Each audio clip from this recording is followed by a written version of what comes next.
Today I will be presenting my final presentation on privacy, freedom of speech, and the regulation of the internet. The internet is still a very new technology to us. When it comes to privacy and the freedom of speech and the regulation of the internet, why is it such a big deal? This is because the internet has drastically changed the way we communicate, both in our personal lives and through business, and because it is vastly used by a lot of people. So what is privacy? Privacy is the state of being free from being watched or observed. Generally, people don't like their actions on the internet being recorded. And why is this important? Is because there's actually a lot of bad people on the internet who want to steal your information, whether it be personal, financial, or they want to blackmail you. People can do this through phishing emails. They can hack your systems or business systems. And they also can create fake websites to lure you in to steal your information. Social media has come into play a lot when it comes to privacy. According to Forbes, free apps like the Facebook Messenger and others aren't really free. With these apps, what you end up paying with is your information. Another kind of area in privacy is privacy in the workplace. An issue that some people deem ethical and others not in this area is whether or not someone's personal belongings, like devices, should be searched at the workplace if there is to be some kind of security issue.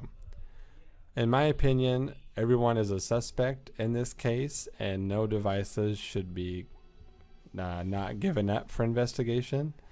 Data is everything to a company, and if it is someone that did bring their own personal belongings and it didn't get caught, then the case would go cold and there would be no salvation for the data. The next idea here is the freedom of speech. Where does this right come from? Well, it comes from the First Amendment of the Bill of Rights.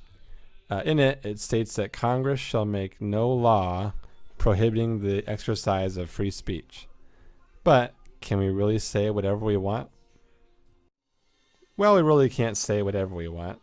This may seem like a bad thing at first, but it actually is really good. There are definitely examples of speech that is not protected by the First Amendment, and I have a few examples up on the slide there. True threats of violence, hate speech, any kind of speech that supports terrorism, and defamation of a person. To kind of drive the point home, I have a little example here of speech that, again, is not protected by the First Amendment. In this scenario, maybe you're at a busy public spot and then someone threatens everyone's life with like a bomb threat.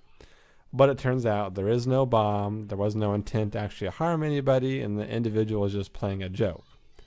Thankfully, this kind of speech would be illegal because this individual threatened the lives of those around them. The last kind of idea here in the paper was about government shaping the internet and regulations that go along with that.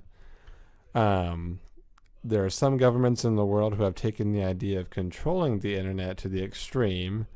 They've done this by blocking access to content outside their country. They will take down countless websites that they don't agree with or they don't want their people to see. But I guess the idea behind this could be either good or bad. On the bad side, the government could just want to totally control what people can see, and maybe not on the good side, but maybe it's more of a security issue. Like the country just doesn't have the technology to protect itself against a vast array of traffic on the internet. Here in America, we have some censorship, but most of our regulations deal with the business side of the internet. One idea of government regulation is the idea of net neutrality. Now, if you don't know what that is, this is the idea that internet service providers, or ISPs, cannot change their connection like the speed of it. They can't block content or monetize the access of their services. Basically, what this means is that they can't discriminate against individuals, and they must provide the same level of access to everyone who uses their services. Kind of going along with the net neutrality laws, this also applies to general business as well, but there's the antitrust laws. These laws are in effect to ensure that competition among business is practiced fairly. And this also extends to the internet with business, e-commerce businesses as well. One of the first ways that the American government, has censored the internet for us is the Communications Decency Act, or CDA, of 1996. Now, it may sound bad with government regulations censoring what we can see on the internet, but actually this act was to help protect minors on the internet. What this act did was help protect them from seeing vulgar or obscene images or content on the internet. Now, I thought I would put this in here because to me this is an example of a failure, a regulation failure of the internet by the government. Starting in 1998, there were certain state governments that called for a law that actually taxed internet use. And these bills went on for nearly 17 years until finally a permanent ban was placed on them.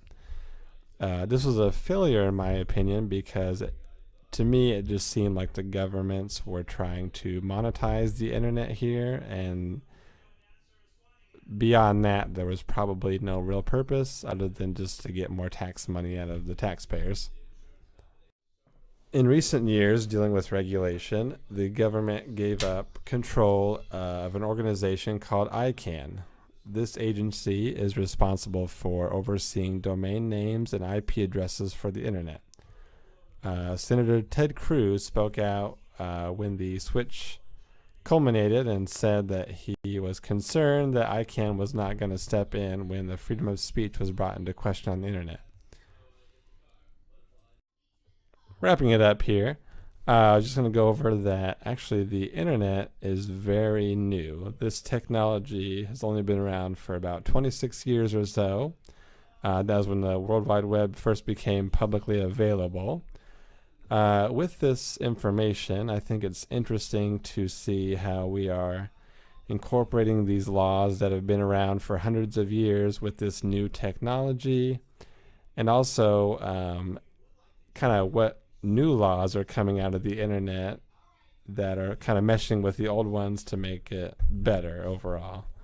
So it's just kind of interesting to see that, and I think we'll see over the course, probably, I'm sure, over the next 100 years or so, that we're going to keep changing regulations and new agencies will pop up and the internet will still be changing and we'll still be incorporating old laws and new laws. And yeah, I think that about wraps it up.